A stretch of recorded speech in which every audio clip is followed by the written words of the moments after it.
bibilhin. I repeat, lahat gagawin, makakuha lang ng boto. Pero pwede namang hindi ganun. Pwede naman tayong gumawa ng matalinong desisyon. Pwede tayong mamili. Dapat yung hindi puro pangako at pambobola lang tuwing kampanya. Dapat kilatisin ang bawat salita na sinasabi nila kung totoo ba. At dapat, huwag tayong basta-bastang maniniwala sa matatamis nilang pangako. Dahil kung pipili ka na rin lang, Maging mapili ka na at mapanuri. Tama. oo nga. Piliin natin yung may kakayahan. Tukuyin natin yung mga tunay na maaasahan. Bumoto ng tama. Bumoto ng tama. Bumoto ng tama Bumoto ng tama. dahil buhay natin ang nakataya.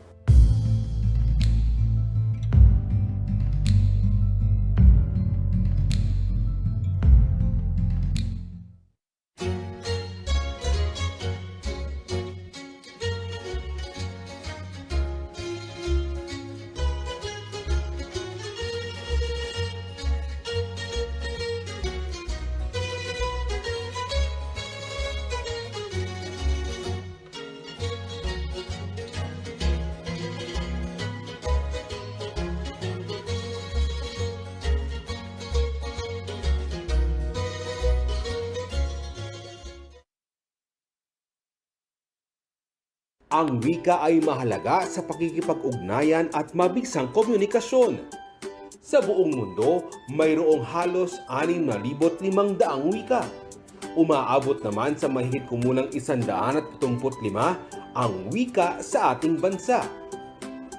8 rito ang itinuturing na major language o mga pangunahing wika na ginagamit sa iba't ibang lugar.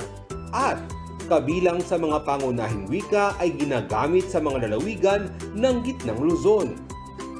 Gaya sa Pampanga, kung saan maririnig ang Kapampangan. Maya Paba, kumusta? Malaus Kopo. Mangantana.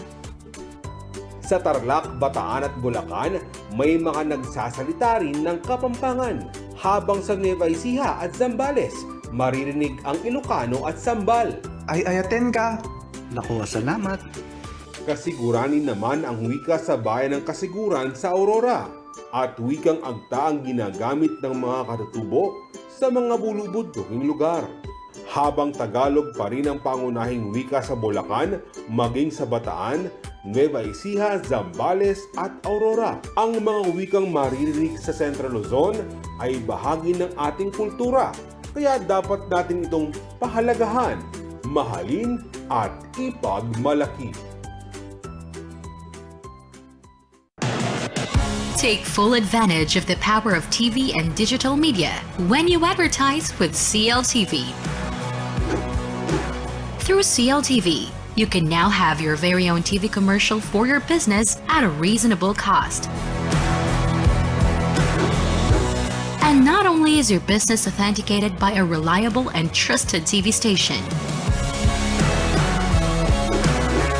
you can also reach our captive audience through CLTV's various digital media platforms at the same time. Contact us to avail of these exciting advertising opportunities.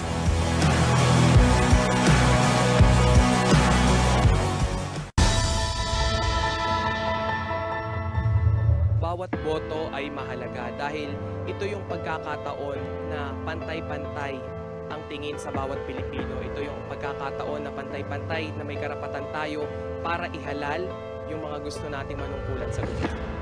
Ang hindi pagboto ay pagsasantabi ng isang karapatan para maihalal nga natin yung mga nararapat na maging opisyal ng gobyerno para makapili ng mga susunod na mga leader na mamumuno sa ating bansa na mayroong vision para maging maayos nga yung panunungkulan o yung isang administrasyon. Kung gusto niyo pong baguhin na yung buhay niyo at magbago na yung ekonomiya ng bansa, ito na yung pagkakataon para magparehistro tayo at bumoto para sa magiging tamang liderato ng bansa. Rehistrado na ako para bumoto. Ikaw!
business leaders and entrepreneurs. Live and love local as we discover and promote local businesses in the region. Out with business as usual, in with business unusual. Join Nicolette Hanson Hizon every Wednesday, 7 p.m. only here on CLTV.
Para sa mga taong kusang nilet go, no, yung kapangyarihan nila para bumoto, hindi kasi nila nare-realize na para sa kanila, parang hindi makapangyarihan yung isang count, yung isang boto. No, pero habang dumadami ang mga ganito na nag-iisip, lumalakas yung kapangyarihan ng hindi dapat manalo. Kasi hindi naboboto yung dapat manalo. Hindi naboboto yung tama at yung totoong may malasakit, yung totoong may kakayahan at yung totoong maaasahan. During martial law, almost 20 years tayo na hindi nakaboto. Maraming mga buhay, no, at kaginhawahan, kaligtasan ang nasakripisyo para lang maibalik sa atin yung demokrasya. Voting is one of the simplest way on how to exercise democracy. I will exercise my right and my power to vote para may say ako sa kinabukasan ko kasi buhay ko yung nakataya.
mas mabilis pa itong kumalat kaysa sa pandemya. Malaking panganib ang dulot nito sa mamamayan. Lumilikha ito ng pagkalito at pangamba. Pekeng balita. Pekeng impormasyon. Sigurado ka ba na tama ang balitang napapanood mo? Huwag maging biktima. Gaya ng COVID-19, sadyang delikado ang pagkalat ng mga maling impormasyon. Maging mapanuri at mapagmatsyag. Magsaliksik. Isaalang-alang ang kredibilidad ng pagkukunan ng impormasyon. Piliin. Piliin. Piliin ang katotohanan.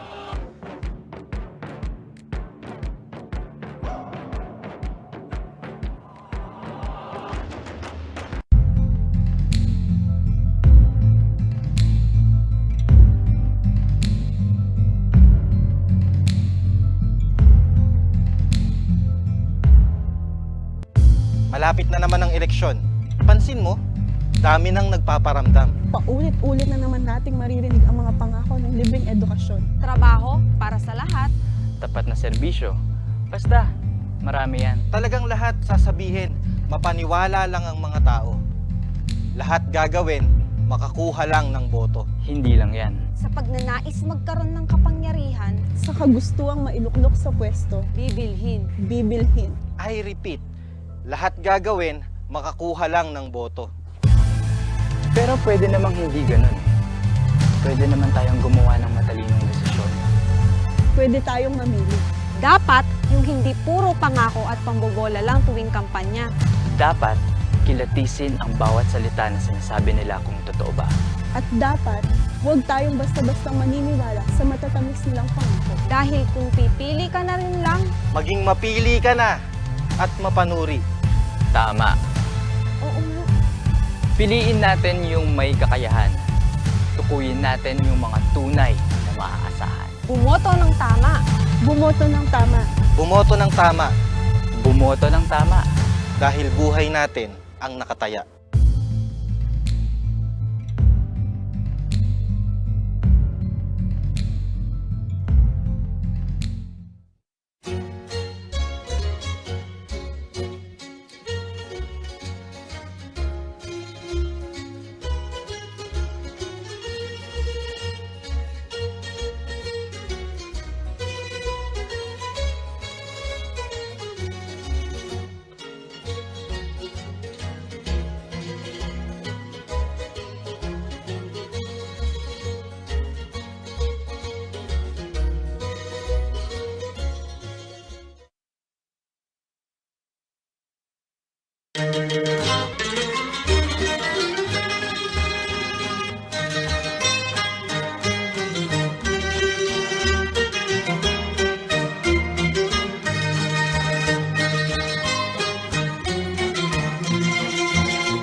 Pinagkakatiwala ang puwersa sa lokal na pagbabalita. Kabalikat sa serbisyo publiko, kakampi ng mamamayan ng Central Luzon. Ito ang CLTV News and Current Affairs. Paano ninyo nakuha itong mga illegal na droga? Magandang umaga po sa lahat po ng mga nanonood at nakikinig ngayon dito sa CLTV. Karamihang lugar sa Pilipinas, mababa pa rin ang bilang ng mga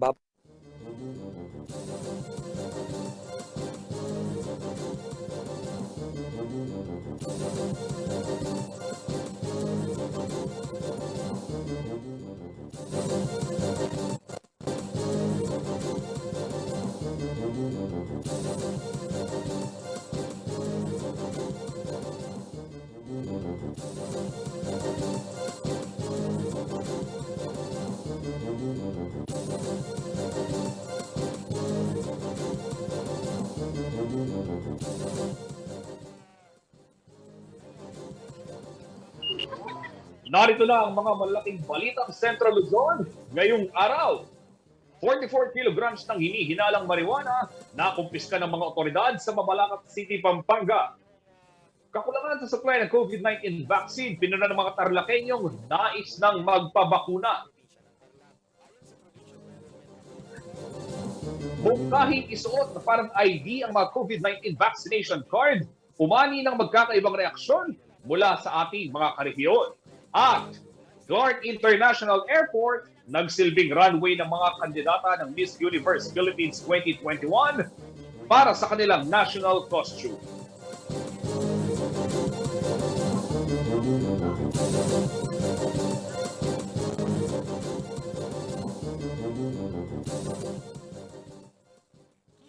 Maya Pabeni, Pampanga, magandang gabi.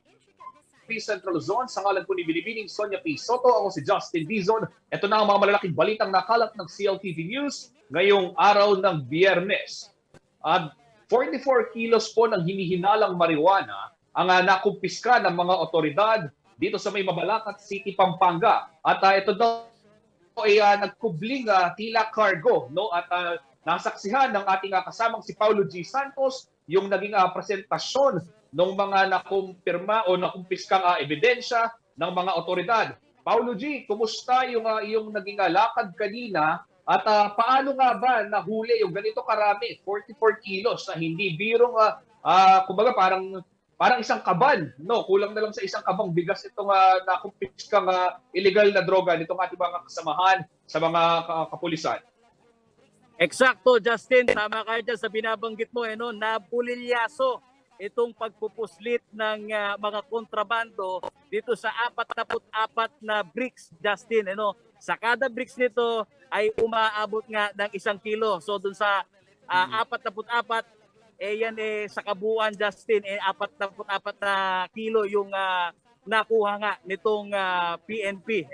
Base na rin dito sa kanilang pag-inventaryo ng ebidensya na ito'y nagmula, Justin, dito sa cargo station ng Victory Liner dito sa Dao Access Road. Hindi kalayuan ito, Justin, sa North Luzon Expressway dito sa area ng Mabalacat City. Yun ay matapos nga na aksidenteng dumausdos sa ibinubuhat na sako na inihalo pa, Justin, sa saging. Saging sabay yun. Itong bricks na marijuana nitong tricycle driver na kinilalang si Filmar Lipasano na inarkila lamang di umano ng magkasintahan na sina Jertek Lusong at Liana de la Cruz. Pawang mga residente ito, Justin, ng Angeles City at nasa tamang gulang na, Justin, pero makikita naman natin na talagang nasa kabataan pa lang itong mga naarestong suspect. Puperan na lang dun sa 44 years old na tricycle driver. Ayon na rin kay Police Lieutenant Colonel Sol Elifanio, agad na naitimbre nitong mga kawani ng Victory Liner ang kahina-hinalang kilos nitong mga suspect nang usisain nga nila itong laman ng sako. At dito na nga tumambad itong illegal na kontrabando, itong marijuana. Aabot daw, Justin, sa 5.2 million pesos. Ito yung street value nitong marijuana na hindi pa binabanggit yung pagkakakilanlan naman ng consignee dahil may follow-up operation daw ang PIDEA at ang PNP para matunton itong sinasabing kaibigan nitong dalawang kabataan na kumuha nga dito sa sako-sako na marijuana na natagpuan dito sa Dao Access Road, dito sa cargo station, Justin. Paulo G, mukhang nagkakaroon tayo ng technical problem. Yung lumalabas lang dito sa ating screen, 44 kilo ng marijuana. Komplituhin lang ho natin, 44 kilograms ng hinihinalang marijuana ay nakumpiskahon ng mga otoridad dyan nga sa may lungsod ng Mabalacat. Paulo, ito nga binabanggit mo kanina na 44 na bricks. At ito ay isang cargo station. Nung bang binahe ito, kasama yung mga suspect o ito ba ay parang pinakourier na parang pinadala na lamang doon sa mismong bus liner na iyong nabanggit, o kasama yung mga suspect sa biyahe? Ito'y buhat, Justin. Ito'y kargamento lamang ito dito sa cargo station na ito yung serbisyo ng bus company na kapag ay magpapadala, parang freight forwarders ito, Justin, na pwede mong ipadala yung iyong mga kargamento sa pamamagitan ng land transportation. Ito yung sa mga pumapasadang provincial bus. At ito daw, kargamento na ito, Justin, nanggaling pa ng Tabuk, Kalinga, ayon dito sa PNP. At base sa kanilang monitoring, umabot pa, dumaan muna dito sa Sampaloc, Maynila, itong kargamento at siya namang ibinagsak nga dito naman sa area ng Dao, Justin. Paulo G, itong nahuling kontrabandong ito, 44 kilos, napakarami. Natatandaan ko kasi dun sa mga nakaraang coverage natin, sinasabi nga ng mga otoridad, particular na yung PNP at yung PIDEA, na yung Pampanga ay nagiging gateway dun sa delivery ng illegal na droga, lalo na sa Central Luzon. Malinaw naman dahil meron tayong mga bus terminal dito, meron tayong talagang accessible, nandito lahat, kumbaga point of convergence itong ating lalawigan. Ano ang sinasabi ng mga otoridad kaugnay nitong mga ganitong pangyayari? Maghihigpit ba sila dun sa mga delivery ng cargos at saka ng mga goods? At itong pwesto na to, ito'y bukana lamang ng NLEX. Very accessible. So may mga popost ng mga tao pagkatapos nito nga nangyaring insidente. Totoo ka dyan, Justin. Talagang paborito itong lugar natin sa Pampanga at ayon na rin kay Colonel Elifanio. Sa taong ito, itong diskarte na ipidinadaan sa cargo, sa land transportation, sa taong ito, unang beses pa lang ito. Pero sa mga nakalipas na panahon, hindi lang, Justin, na ito yung pangyayari na yung mga kontrabando, dito ibinabagsak dito sa ating rehiyon. Natatandaan mo naman, Justin, pati dyan sa customs natin dito sa Clark, iba't iba ding mga kontrabando at high-end na illegal na droga ang dumadaan. At sa obserbasyon nga nitong PIDEA at PNP, kailangan daw nilang matunton, Justin, yung punot dulo nito na kung saan yung mga nagpapadala ng kontrabando, posible, Justin, na nakikita nila yung potensyal dito sa ating lugar dahil ito nga malapit sa NCR at gayon na rin itong droga na to, binabanggit ni Colonel Elifanio, malaki ang posibilidad na ito ay ipapamahagi o yung illegal drug trade ay mangyayari dito sa Independent City o dito sa Angeles City. Na alam naman natin yung nightlife dito kahit may pandemya, kahit papano ayan, patay sindi pero andyan at andyan pa rin. Okay, maraming salamat Paulo G. Santos at mamaya mabalikan kita para naman sa iyong susunod na balita. Alam ko, hinihintayan ng ating mga kababayan, lalo na mag-weekend yung mga pasyalan na ligtas puntahan dito sa ating lalawigan. Maraming salamat Paulo G. At sa iba pang mga balita, umaasa ang ilan sa ating mga karehiyon sa Tarlac na balang araw ay mapapabilis na ng roll-out ang bakuna kontra sa COVID-19 dito sa kanilang lalawigan. Habang tumatagal daw kasi ang kanilang paghihintay, ay lalong lumalaki ang tsansang mahawaan sila ng nakahahawang novel coronavirus. Ayon naman sa mga kinaukulan, nananatiling kaunti ang supply ng dumarating mula sa national government. Inilapit naman na umano sa mga barangay ang pagbabakuna upang matiyak na naturukan ang lahat ng mga nagpalista. Narito pong detalye ng balitang yan.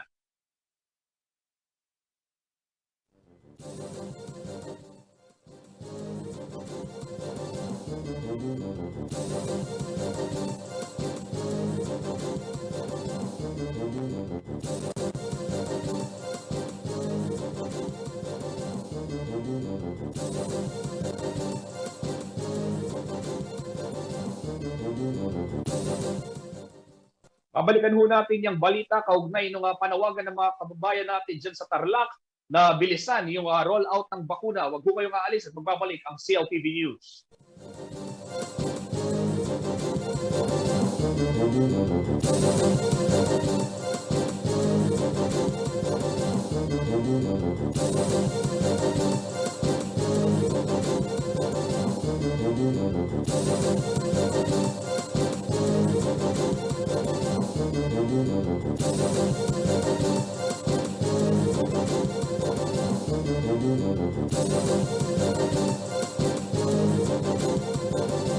Ang programang ito ay hatid sa inyo na Fiesta Communities Incorporated at ng Houseland Development Corporation.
Ako po ang inyong lingkod, si Manong Willie Dar, mula sa Kagawaran ng Agrikultura.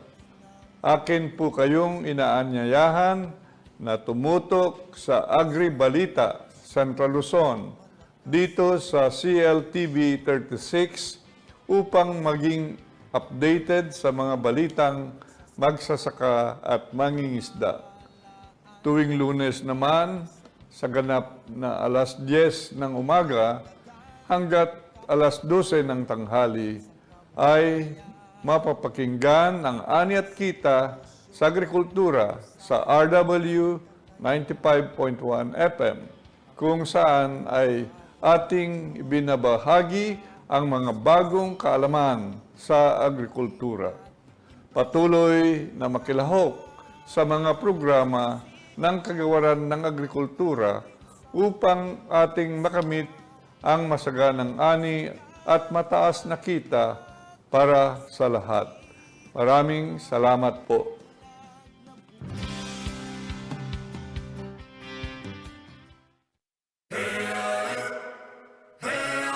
Designed to get back from any adventure. Every day without fail. Being tough is not enough, so we keep testing. In the pursuit of ultimate toughness and reliability, the new Strata, engineered beyond tough. Drive your ambition, Mitsubishi Motors.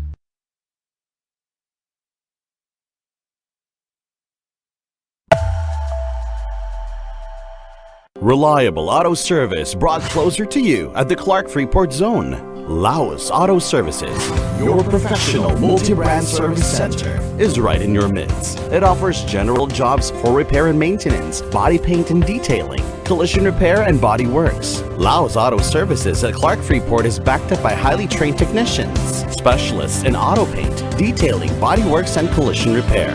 Laos Auto Services, your professional multi-brand service center. Open Monday to Saturday from 8:30 a.m. Located along Manuel A. Rojas Highway, Clark Freeport Zone. For inquiries, contact 045-499-8080 or 0908-819-8080. The all-new Ford Territory is stunning from every direction in every moment. Impressive design that is distinctively Ford. With 18-inch wheels, spacious interior, and a panoramic moonroof. The all-new Ford Territory. Own the moment.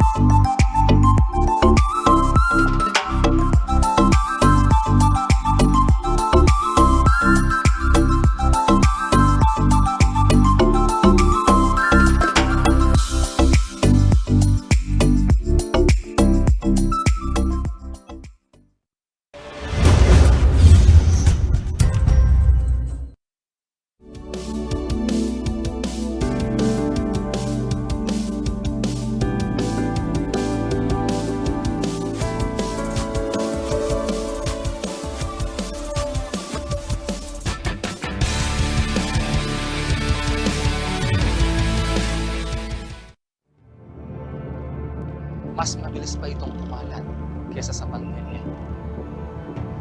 Malaking panganib ang dulot nito sa mamamayan. Lumilikha ito ng pagkalito at pangamba. Pekeng balita. Pekeng impormasyon. Sigurado ka ba na tama ang balitang napapanood mo? Huwag maging biktima. Gaya ng COVID-19, sadyang delikado ang pagkalat ng mga maling impormasyon. Maging mapanuri at mapagmatsyag. Magsaliksik. Isaalang-alang ang kredibilidad ng pagkukunan ng impormasyon. Piliin. Piliin. Piliin ang katotohanan.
Nagbabalik po ang CLTV News. Sa puntong ito, balikan natin ang balita kaugnay ng panawagan ng ating mga karehiyon sa Tarlac na mapabilis ang rollout ng bakuna kontra COVID-19. Si Rangel Pawid po, may detalye ng balitang yan.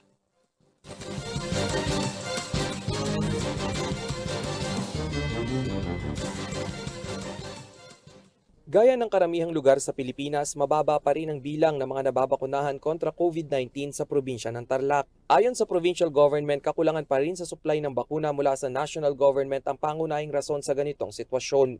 Kaya naman ang ilang Tarlakenyo walang magawa kung hindi maghintay ng tawag para sa schedule ng kanilang bakuna. Importante umano ito para kay Rodel Garcia na isang surveyor dahil palagi ang pakikisalamuha sa ibang tao ang kanyang trabaho. Kasi po ngayon nagsisurvey po kami, so kailangan po namin magpabakuna para dito sa safety ng mga magulang namin. Ang driver naman na si Edgar David ulit-ulit na umanong nagparehistro para sa bakuna subalit wala pa ring tawag mula sa kanilang rural health unit. Pangamba niya'y wala silang kakayanan na magpa-ospital sa oras na tamaan ng malalang COVID-19. Napaka-importante po.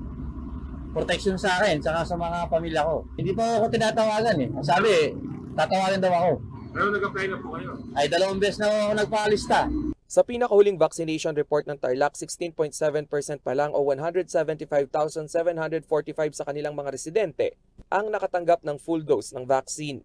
266,062 naman ang naturukan na ng unang dose ng vaccine. Higit 1 milyong Tarlakenyo ang dapat mabakunahan upang makamit ang 70% vaccinated population o herd immunity. Sa isang Facebook briefing, sinabi ni Governor Susan Yap na ibinaba na nila sa mga barangay ang vaccination rollout. Napansin ko na marami ang hindi nakakapunta, lalong-lalo na sa ating mga senior citizens or yung mga PWDs natin dahil mahirap pang lumakbay. So, we've been doing bakuna sa barangay more than a month already, lalong-lalo na sa high-risk areas nga. Ang buong lalawigan ay nakapasailalim sa General Community Quarantine hanggang sa September 30. Umakyat na rin sa 2,586 ang binabantayang aktibong kaso ng COVID sa Tarlac. Rangel Pawid, CLTV News.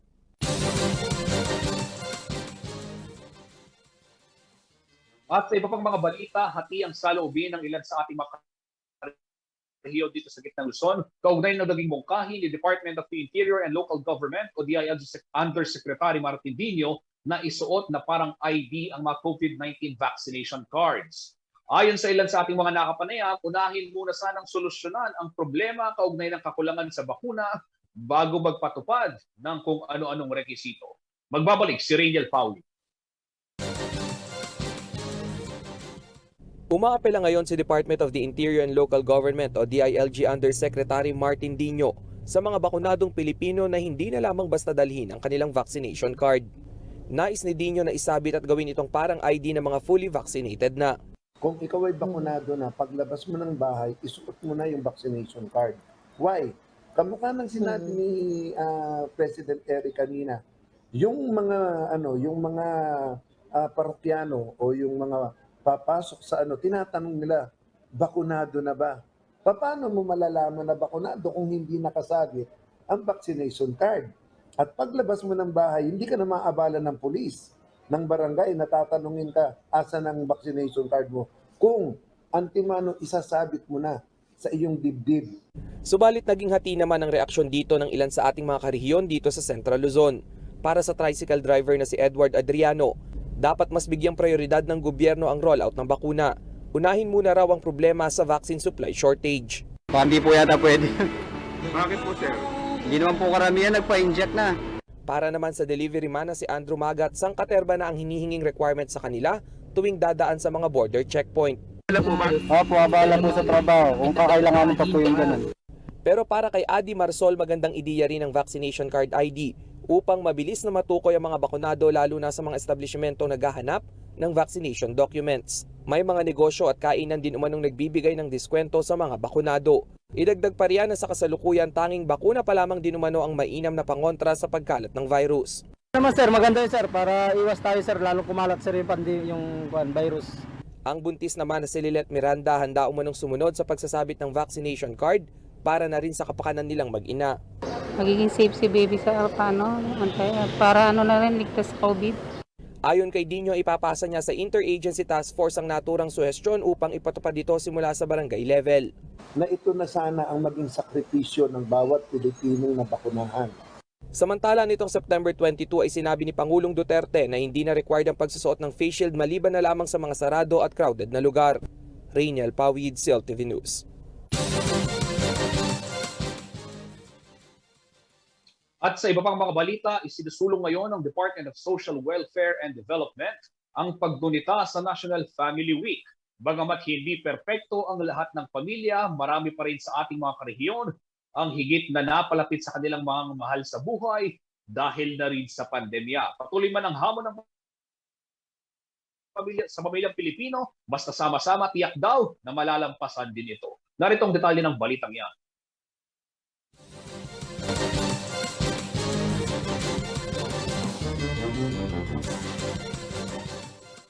Maraming pagsubok ang kinahaharap ng mga pamilyang Pilipino dahil sa nagpapatuloy na COVID-19 pandemic. Nandiyan ang mga magulang na nawalan ng trabaho. May mga pamilya na mula noong magsimula ang pandemya ay hindi na nagkita dahil sa mga umiiral na restrictions. Sa panahon ng pandemya kung saan pananatili sa tahanan ang ipinananawagan ng gobyerno bilang pag-iingat pa rin at pag-iwas sa transmission ng COVID-19, nakalulungkot man pero may mga kaso ng pang-aabuso na naitatala.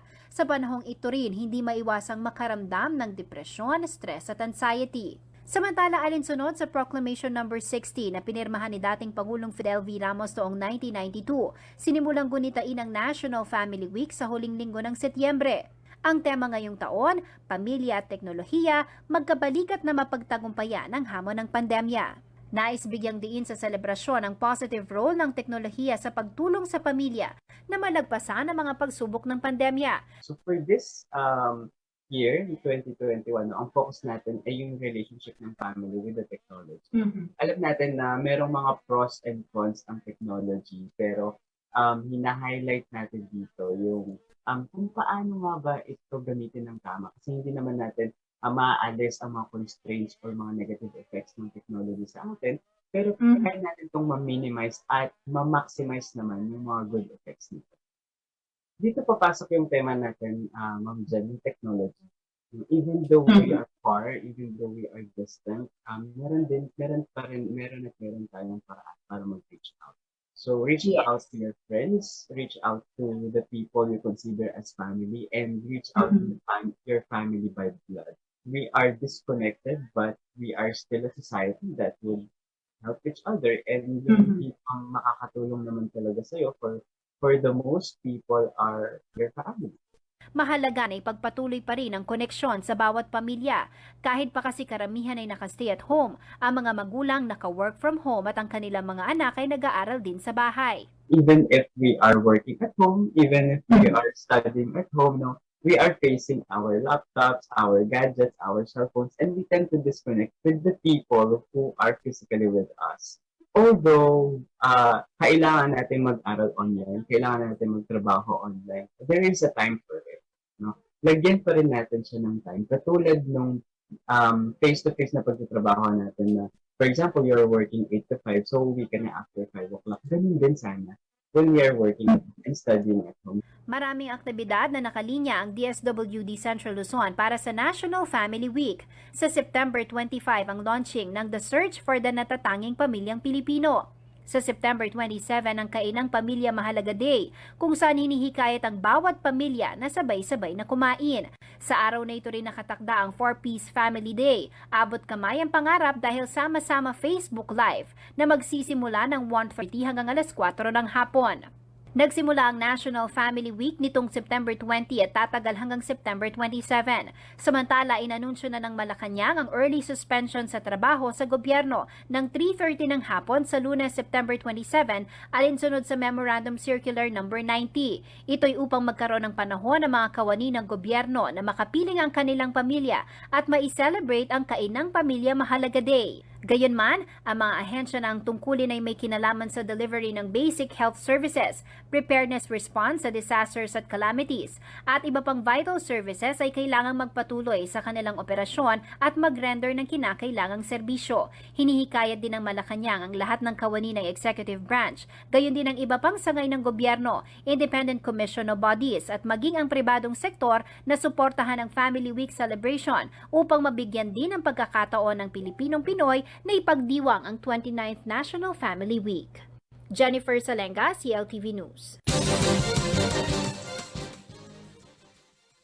Marami pang mga mainit na balitang Central Luzon sa aming pagbabalik.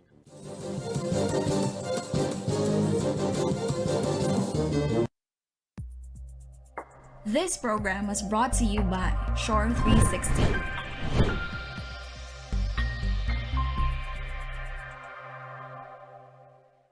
Ang wika ay mahalaga sa pakikipag-ugnayan at mabigsang komunikasyon. Sa buong mundo, mayroong halos 6,500 wika. Umaabot naman sa mahigit kumulang 175 ang wika sa ating bansa. 8 rito ang itinuturing na major language o mga pangunahing wika na ginagamit sa iba't ibang lugar. At kabilang sa mga pangunahing wika ay ginagamit sa mga lalawigan ng Gitnang Luzon. Gaya sa Pampanga, kung saan maririnig ang Kapampangan. Maya Paba, kumusta? Malaus Kopo. Mangantana. Sa Tarlac, Bataan at Bulacan, may mga nagsasalita rin ng Kapampangan. Habang sa Nueva Ecija at Zambales, maririnig ang Ilocano at Sambal. Ay ayaten ka. Naku, salamat. Kasiguranin naman ang wika sa bayan ng Kasiguran sa Aurora. At wikang agta ang ginagamit ng mga katutubo sa mga bulubunduking lugar. Habang Tagalog pa rin ang pangunahing wika sa Bulacan, maging sa Bataan, Nueva Ecija, Zambales at Aurora. Ang mga wikang maririnig sa Central Luzon ay bahagi ng ating kultura, kaya dapat natin itong pahalagahan, mahalin at ipagmalaki.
Malapit na naman ang eleksyon.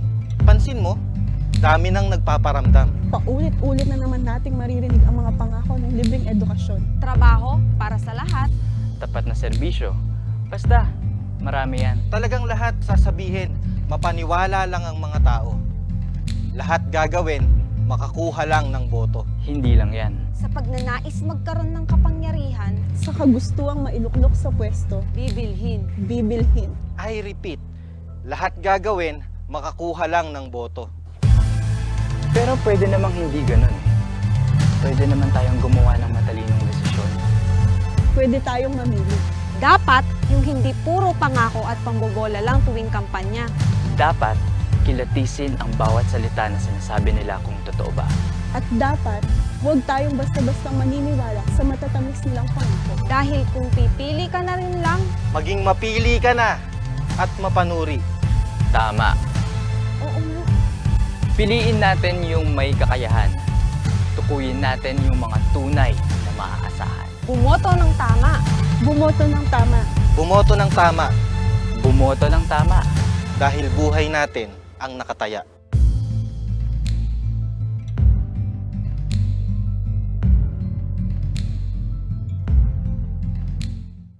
Our superheroes don't wear capes.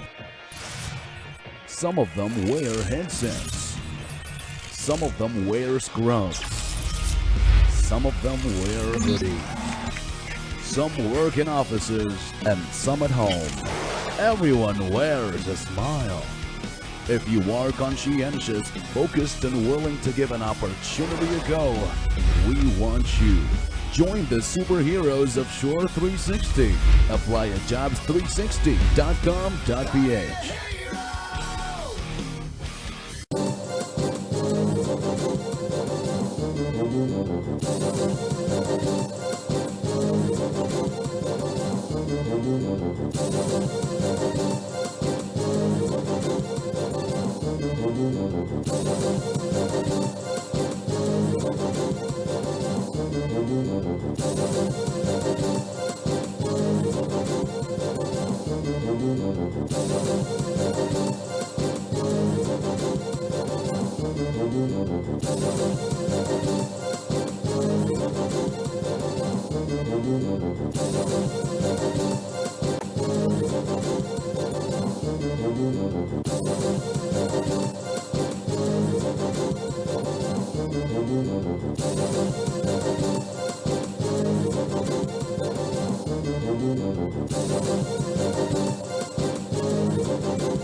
Nagbabalik po ang CLTV News at sa iba pang mga balita, pinatingkad ng mga nagagandahang binibini ang bagong terminal ng Clark International Airport matapos gawing runway ng mga kandidata ng Miss Universe Philippines ang ito nga nasabing terminal nga para sa kanilang National Costume Competition.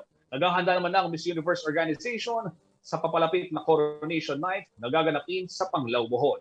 May detalye ng balitang yan si Jennifer Salenga.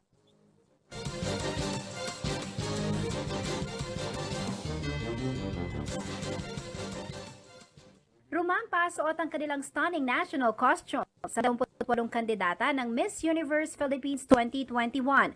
Ang newly inaugurated na Clark International Airport Passenger Terminal ang nagsilbing runway ng candidates. Sophistication at elegance ang makikita sa bawat costumes na ang theme ay Carnival Queens.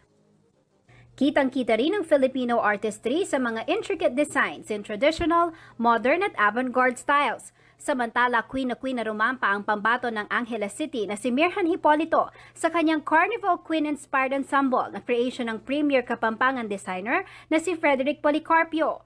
Queen din ang meticulously adorned beadworks at accessories na suot ni Hipolito na likha naman ng renowned Kapampangan doll couturier na si Cholo Ayuyao.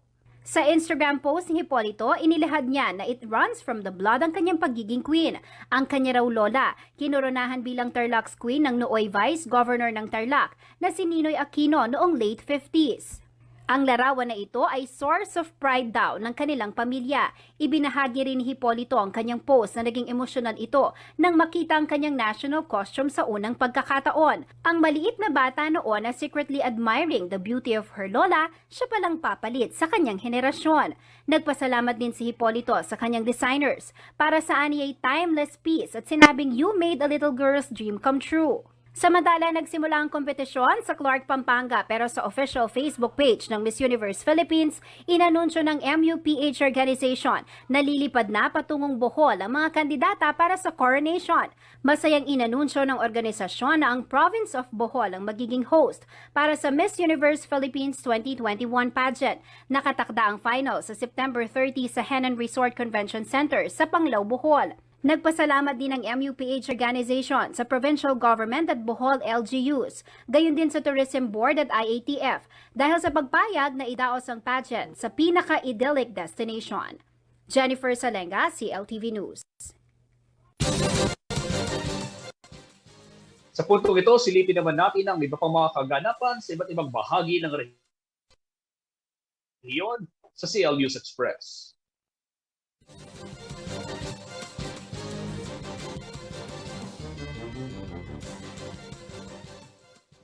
Nakumpleto at na-turnover na ng Department of Public Works and Highways o DPWH Region 3 ang 5 multipurpose buildings sa iba't ibang local government units sa 3rd Legislative District ng Nueva Ecija. Ayon kay DPWH Nueva Ecija 2nd District Engineering Office Caretaker Eduardo de Guzman, makakapagbigay na ng ligtas na working space para sa mga barangay workers at maluwag na espasyo para sa mga deliveries ng mga basic services ng bagong mga gusali. Kasama sa mga na-turnover ay ang Barangay Hall sa Rahal Centro sa Santa Rosa, Camp Tino sa Cabanatuan City, venues para sa mga social activities ng Caridad sa Cabanatuan City at Liwayway sa Santa Rosa. Matutulungan din ang 70 farmer beneficiaries sa Kalikid Norte sa Cabanatuan City dahil nagpatayo rin ng warehouse para iimbak ang kanilang mga produktong pang-agrikultura. Naging posible ang mga proyekto na ito sa ilalim ng Local Infrastructure Program of the FY 2020 and 2021 General Appropriations Act na nagkakahalaga ng 17.55 million. Sa ibang balita, nagkaroon ng Memorandum of Understanding o MOU ang National Academy of Sports o NAS at ang Department of Education o DepEd Region 3 para sa pagde-deploy ng mga specialized teachers sa tututok sa mga mag-aaral. Kabilang sa mga ide-deploy ay ang mga specialized teachers para sa mga asignaturang Mathematics, Science, English, Filipino, Araling Panlipunan, Edukasyon sa Pagpapakatao, Technology and Livelihood Education, at Music, Arts, Physical Education, and Health. Ayon kay DepEd Regional Director May Eclar, dadaan ang mga guro sa isang school year na training at eventual deployment sa NAS system. Magbibigay din ng oportunidad ang NAS sa mga guro ng learning and development habang sila ay nasa NAS system. Ang academy ay nasimula ng dahil sa Republic Act No. 11470 bilang attached institution ng DepEd at koordinasyon mula sa Philippine Sports Commission.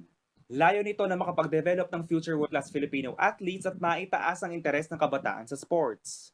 Ang pasilidad ng eskwelahan ay itatayo sa sports complex ng New Clark City sa Tarlac. Magbibigay ng scholarship ang NAS simula grade 7 o junior high school hanggang grade 12. Magkakaroon din ng monthly allowance, libreng tirahan at uniforme. Samantala, itatayo ang bagong Philippine Science High School campus sa New Clark City at tinatayang palalakasin nito ang science and technology development ng bansa. Katuwang ang Basis Conversion Development Authority, ang 4.6 hectare learning PSHS and CC campus ang magiging bagong eskwelahan ng senior high school students at resource center para sa teachers at mga profesional. Ayon kay BCDA President and Chief Executive Officer Vince Dizon, malaki ang tulong nito sa development at training ng mga guro at future science and technology professionals dito sa ating bansa. Makakapagbigay din daw ito ng oportunidad sa mga mag-aaral mula Central at Northern Luzon. Importante din umano ang kontribusyon ng science and technology lalo na ngayong panahon ng pandemya.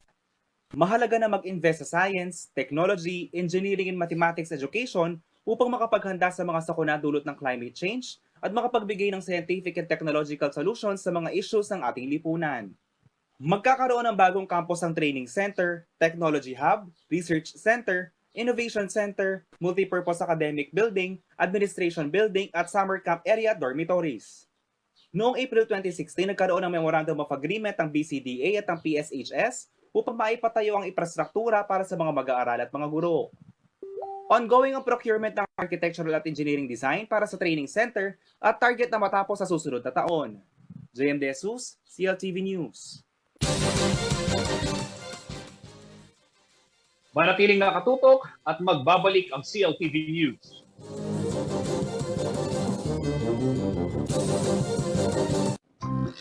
Kino naman mo ingem kibalukin peka pa mo sumpamangan kay Mabilo Gayato ameni batan keti syudad Angeles, Pampanga.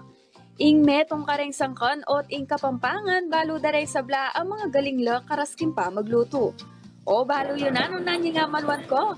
Wise to ka. Ing Kapampangan's Pride Assisi.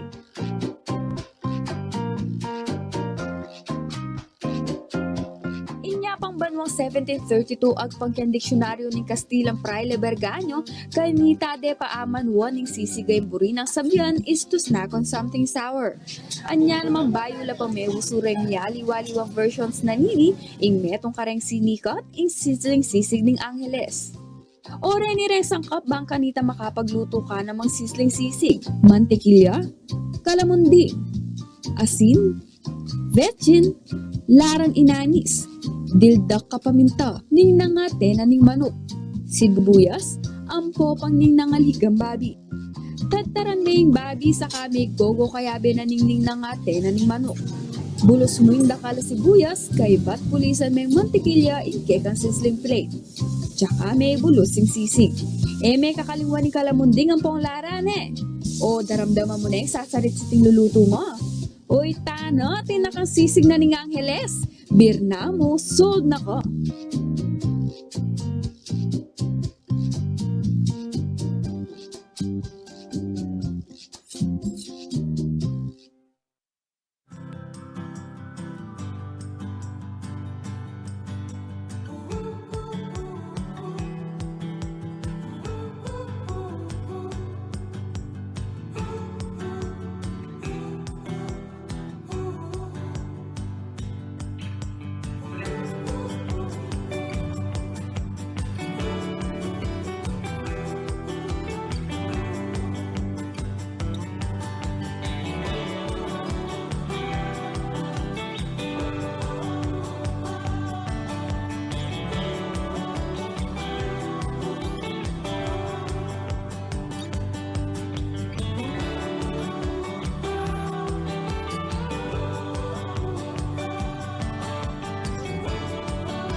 Take full advantage of the power of TV and digital media when you advertise with CLTV.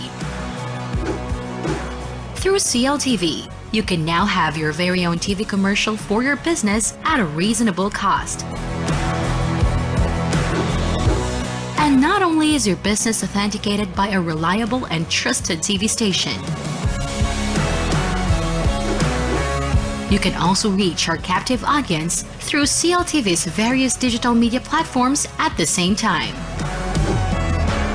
Contact us to avail of these exciting advertising opportunities.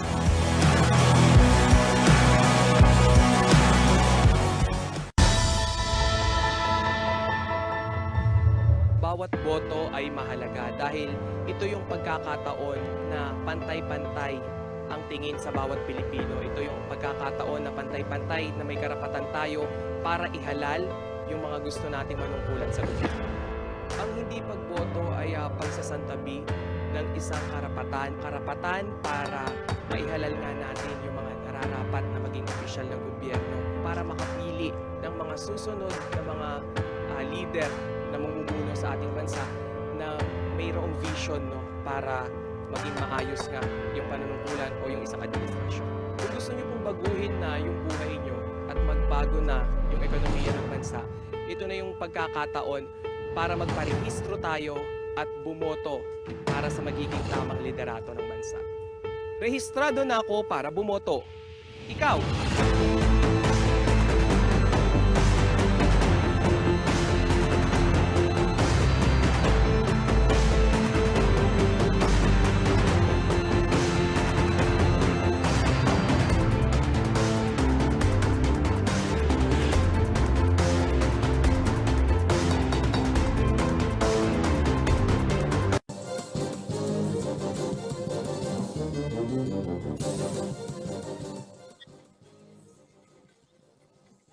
Nagbabalik po ang CLTV News, mga karehiyon, mga kabalen. Totoong papalapit na nga itong Pasko tuwing madaling araw. Nararamdaman na natin yung malamig na simoy ng hangin at talagang pag ikaw ay lumabas ng iyong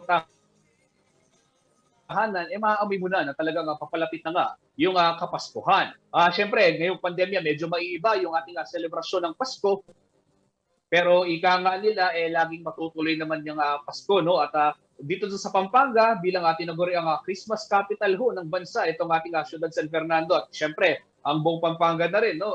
Kilala yan sa pagdiriwang ng Pasko, abay iba't ibang pasyalan ang pwedeng mapuntahan. At isa ho din sa mga hinahanap ng ating mga karehiyon at ng ating mga kababayan, hindi lamang dito sa Central Luzon, ay yung mga ligtas na pasyalan. Ika nga nila yung mga open spaces. At para pag mahahanap pa tayo ng ligtas na pasyalan, makakasama natin ngayon si Paulo G. Santos na namamasyal na. Maaga yung Biyernes Friday night out ng ating kaibigang si Paulo G. Paulo G, nasan ka ngayon at pwede mo bang ikwento sa amin? Pwede mo ba kaming inggitin kung saan ka namamasyal ngayong Biyernes ng gabi? Ninong Justin, nako, alika na dito at sa lahat ng ating mga followers sa CLTV 36 naman, opo, talagang Paskong-Pasko na dito sa Lighthouse Park, dito sa Lakeshore, mga kaibigan, na talaga, Justin, pakita mo nga paring Art, itong mga magagandang palamuti na Paskong-Pasko na ho dito sa aming lugar at pansinhurin ninyo itong pagdatingan nitong ating mga kabalen sa iba't ibang bahagi ng probinsya na inabangan, Justin, itong opisyal na pagbubukas ng Lighthouse Park dito sa Lakeshore at kasama natin si Ma'am Maricar Pangilinan. Ang puno ng abala dito sa pag-set up mula sa konsepto, Justin, na Paskong-Pasko, pakikita namin mamaya kung anong laman nitong Lighthouse Park. Bumati ka muna sa mga followers ng CLTV News, ma'am. Hello po. Magandang gabi po sa inyong lahat. So lahat po ng followers ng CLTV 36, good evening po sa inyong lahat. Okay, ma'am. Base sa konsepto, tara maglakad tayo. Habang naglalakad, kinukwento mo paano ninyo na ikonsepto ito at kailan nagsimula itong ating pagbubukas ngayon dito sa Lakeshore, ma'am? So nag-start po kami noong September 9 after ng anniversary namin ng Lakeshore. Nag-celebrate kami ng 21 years noong September 8, which kasama ito sa isa sa mga kick-off namin. So, ang team namin is actually Pasayang Pasko. So, gusto namin na lahat sana, sabi nga kanina ni Sir na pag dito sa Pasko, parang pandemic kakaiba. So, para at least ngayon, lahat ng problema, lahat ng mga pinagdadaanan natin, makita natin ang mga ilaw, ang masaya at ang magandang tunog ng Pasko, kahit pa paano naaalis ang mga hirap o ano mang mga nararamdaman natin. Justin, kita mo kita mo yung espiritu ni Mama Maricar. Kung andito ka rin, maririnig mo yung mga Christmas carol. At sa ngayon, pakita mo paring Art, nasaan kami ni Mama Maricar? Nandito ko kami sa pinakamukha, entrance, yes. Na napakalaking Star.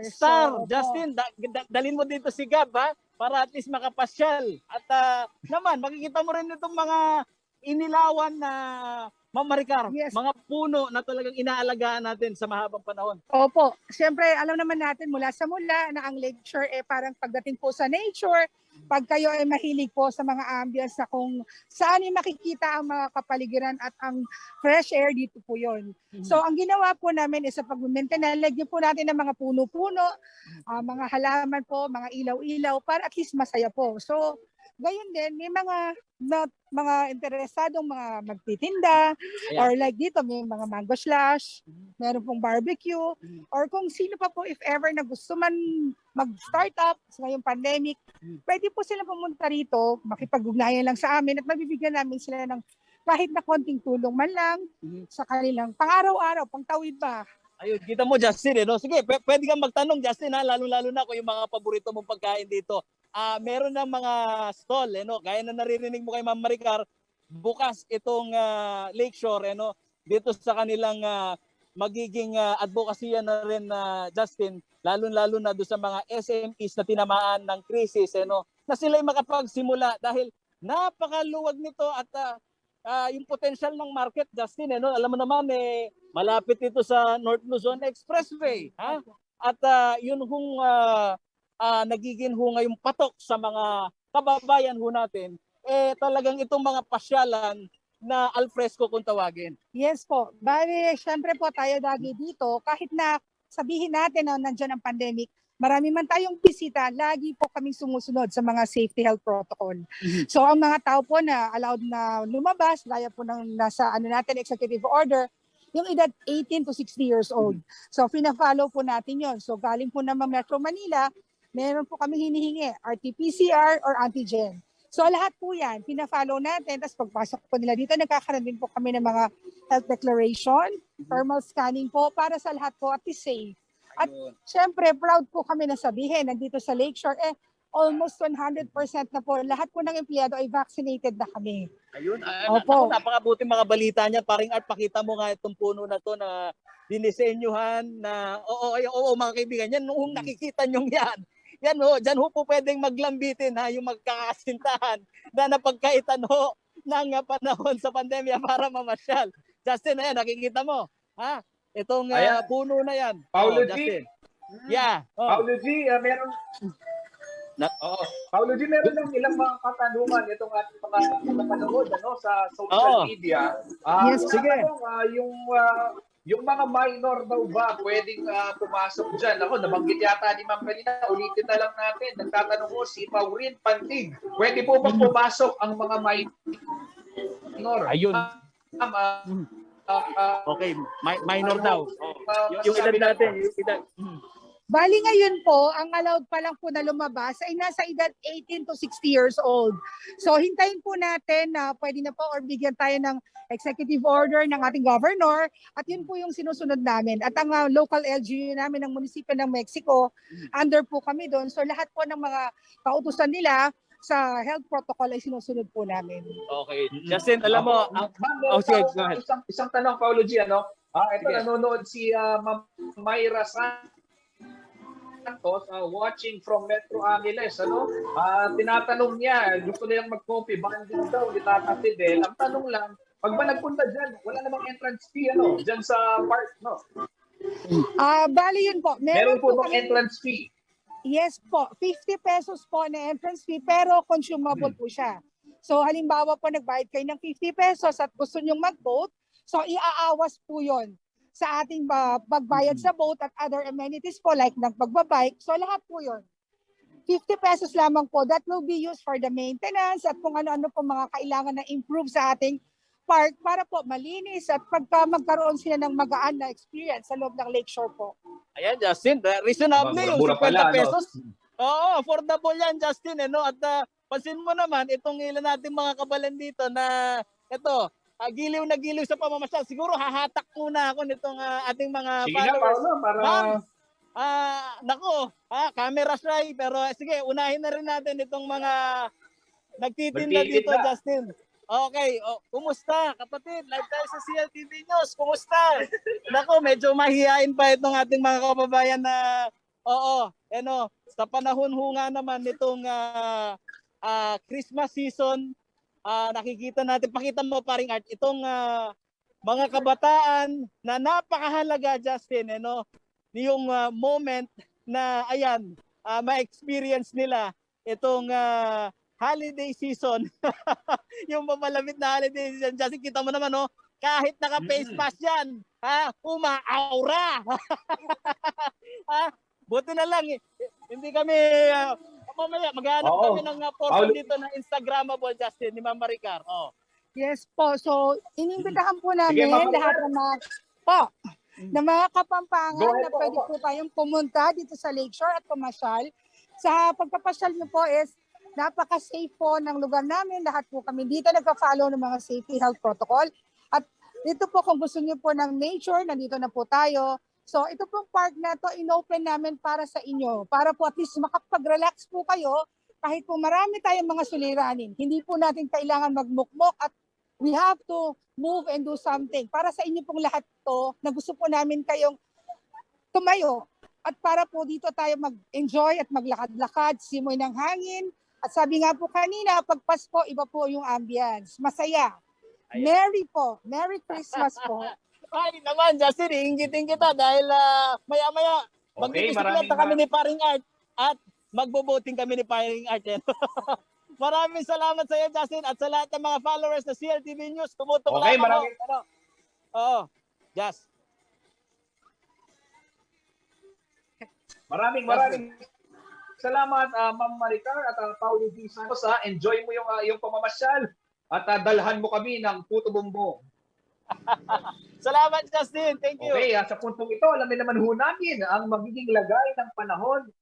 Thank you, Paulo. Alamin naman natin ang magiging lagay ng panahon bukas para sa mga gustong mamasyal.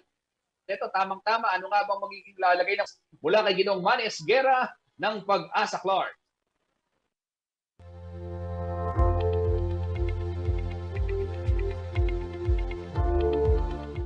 Magandang gabi po at narito po magiging taya ng panahon sa susunod na 24 oras.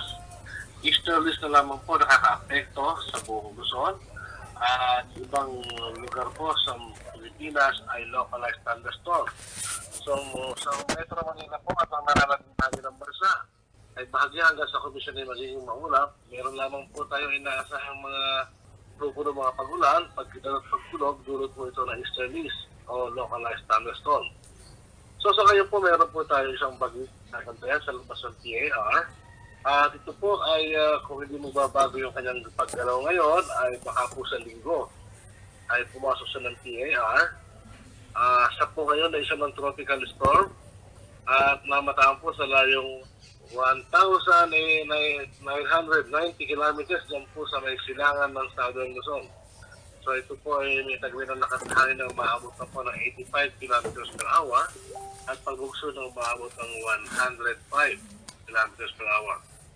Ito po ay kumikilos ng west-northwest o kanluran, ilang kanluran sa bilis na 20 kilometers. So inaasahan niya po na sa bandang linggo ay posibleng usang pumasok ng par, pero hindi naman po tayo maapektuhan at hindi naman po ito inaasahan na maglalandfall sa anong parte ng ating bansa. Pero makakaramdam po nito yung mga nasa may Northern Luzon po. So yun po yung ating forecast ngayon. Pinag-iingat po natin ang lahat.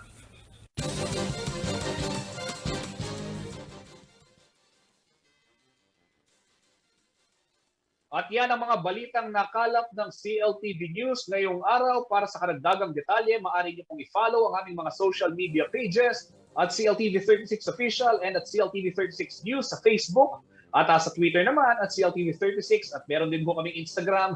Follow niyo kami doon at CLTV36 Official at kung nais niyo naman pong balikan ang mga programa ng inyong paboritong CLTV, pwede niyong bisitahin ang aming YouTube channel at CLTV36 Official at maging ang aming website www.cltv36.tv.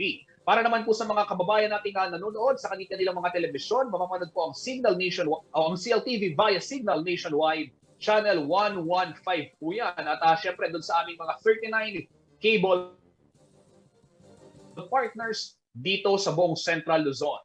Sa ngalan po ng buong pwersa ng CLTV News and Current Affairs at sa ngalan po ni Binibining Sonia P. Soto, karehiyon ako po si Justin Dizon. 92 days na lamang, Pasko na. Mag-ingat po tayo. Maraming salamat po.